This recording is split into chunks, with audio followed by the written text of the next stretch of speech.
నుంచి మనకు ఎండలు ఎక్కువగా పెరుగుతున్నాయి. ఈ కమింగ్ డేస్‌లలో మనకు 40 డిగ్రీస్ సెల్సియస్ దాటే అవకాశం ఉన్నది కాబట్టి వడదెబ్బలు తగిలే ఛాన్సెస్ ఎక్కువుంటాయి. సో, పిల్లలు, వృద్ధులు ఎర్లీ అవర్స్‌లో గానీ, తర్వాత సాయంత్రం పూట గానీ పని చేసుకోవాలా. డే టైమ్‌లో ఎండకు ఎక్కువగా ఎక్స్‌పోజ్ కాకుండా ఉంటే చాలా మంచిది.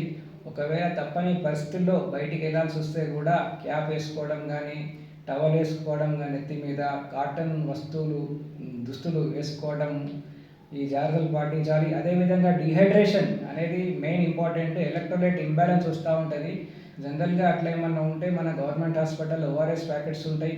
కొబ్బరి బొండం నీళ్ళు తాగడము, అదేవిధంగా ఈ వడదెబ్బ తాకితే హై టెంపరేచర్‌లో మనకు వస్తుంది. అదేవిధంగా బాడీ పెయిన్స్, వామిటింగ్స్, డయేరియా వచ్చినా గానీ హాస్పిటల్‌కి వచ్చి ట్రీట్మెంట్ తీసుకోవాలని చెప్పి కోరుతున్నా.